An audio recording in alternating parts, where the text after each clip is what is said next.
Friends, இந்த வண்டி பார்த்தீங்கன்னா அசோக் லைலாண்ட் தோஸ்த் 2013 மாடல். இந்த வண்டியில் பார்த்தீங்கன்னா ஆயில் சர்வீஸு ப்ளஸ் பார்த்தீங்கன்னா கூலண்ட் சர்வீஸ் பண்ணுறோம். இந்த வண்டியில் இப்போ பார்த்தீங்கன்னா ஆயில் ட்ரெயின் போல்ட்டை நான் ரிமூவ் பண்ணுறேன். இந்த போல்ட்டை நம்ம ரிமூவ் பண்ணோம்னா என்ஜின் ஆயில் வந்து ட்ரெயின் ஆயிரும். பார்த்தீங்கன்னா தெரியும், இந்த போல்ட்டை நான் லூஸ் பண்ணிட்டேன்.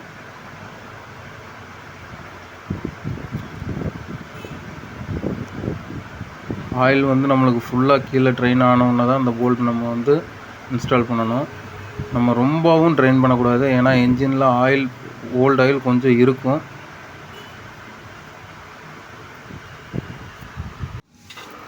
நெக்ஸ்ட்டு பார்த்தீங்கன்னா ஆயில் ஃபில்டரை வந்து நான் ரிமூவ் பண்ணிகிட்ருக்கேன்.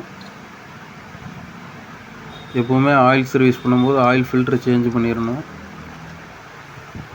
ஏன்னா நம்ம ஆயிலோட டஸ்ட்டு ஃபுல்லாகவே இந்த ஃபில்டரில் தான் நம்மளுக்கு சேவ் ஆகும். கரெக்டாக ஆயில் சர்வீஸ் அப்போ ஃபில்ட்ரு சேஞ்ச் பண்ணோம்னா நம்மளுக்கு என்ஜினில் வந்து கார்பன் டெபாசிட் வந்து அதிகமாக இருக்காது. அதுக்காக தான் ஆயில் ஃபில்ட்ரு வந்து நம்ம சேஞ்ச் பண்ணுறது. இப்போ நான் ஆயில் ட்ரெயின் போல்ட்டை வந்து நான் இன்ஸ்டால் பண்ணுறேன். ஆயில் வந்து ஃபுல்லாக ட்ரை ஆயிருச்சு. நீங்களே பார்த்தீங்கன்னா தெரியும் எந்தளவுக்கு ஆயில் வந்து பிளாக்காக இருக்குன்னு பாருங்கள். டீசல் வண்டியை பொறுத்த வரைக்கும் இந்தளவுக்கு பிளாக்காக தான் இருக்கும், ஏன்னா டீசல் வண்டியில் வந்து கார்பன் வந்து அதிகமாக டெபாசிட் ஆகும்.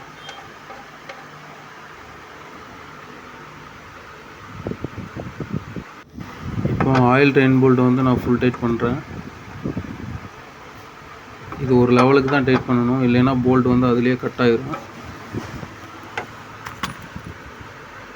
இப்போ நியூ ஆயில் ஃபில்ட்ரு வந்து நான் ஃபிட் பண்ண போகிறேன்.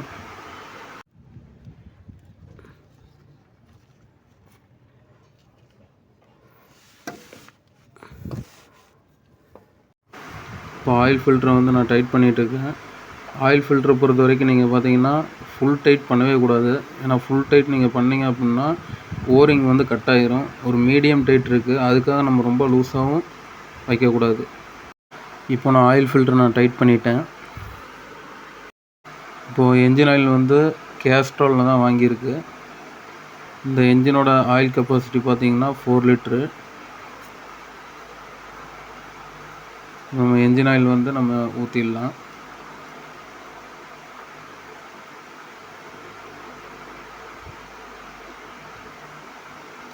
ப்ராப்பராக நம்ம என்ஜின் ஆயில் வந்து சர்வீஸ் பண்ணும்போது என்ஜினில் ரிங்ஸு வேர் அவுட் ஆகிறது வந்து கம்மியாகும். என்ஜினோட லைஃப்பும் இன்க்ரீஸ் ஆகும். எப்பவுமே 5000 கிலோமீட்டரில் வந்து என்ஜின் ஆயில் வந்து சர்வீஸ் பண்ணிடணும். கம்பெனி சொல்கிற மாதிரி நம்ம 10,000 பண்ணோம்னா அது புது வண்டிக்கு மட்டும்தான் நம்மளுக்கு ஓகே ஆகும். ஒரு 1,00,000 கிலோமீட்டர் வண்டி ஓடிருச்சு அப்படின்னா கண்டிப்பாக 5000 கிலோமீட்டரில் ஆயில் சர்வீஸ் பண்ணணும். இப்போ பார்த்தீங்கன்னா ஏர் ஃபில்ட்ரு வந்து நம்மளுக்கு டிரைவிங் சீட்டுக்கு பேக் சைடு தான் இருக்கும். அதில் வந்து இந்த சீல்டை நம்ம ரிமூவ் பண்ணால் தான் ஏர் ஃபில்ட்ரு வந்து நம்ம சேஞ்ச் பண்ண முடியும். இப்போ நான் அந்த ஏர் ஃபில்டருக்கான சீல்டை வந்து நான் ரிமூவ் பண்ணிகிட்ருக்கேன். இதுதான் ஏர் ஃபில்ட்ரு. இப்போ நான் ஏர் ஃபில்டரை வந்து வெளியே எடுக்கிறேன். ஏர் ஃபில்டர் எந்த அளவுக்கு டஸ்ட்டாக இருக்குன்னு நீங்களே பாருங்கள்.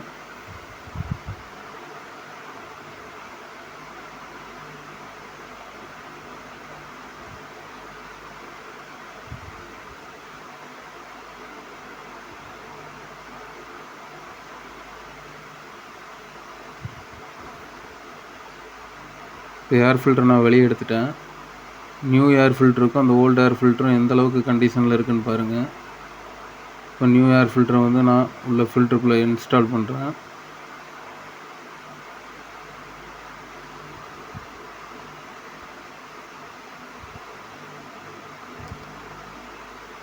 ஃப்ரெண்ட்ஸ், இப்போ நான் ஏர் ஃபில்டர் வந்து நான் ஃபிட் பண்ணிட்டேன் வண்டியில். இந்த நாபை ரிமூவ் பண்ணால் கூலண்ட் ஆயில் வெளியே வந்துடும்.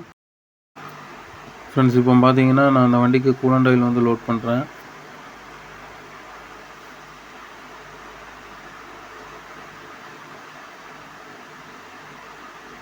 இப்போது அந்த வண்டியோட ஒர்க்கு வந்து நான் கம்ப்ளீட் பண்ணிட்டேன் ஃப்ரெண்ட்ஸ்.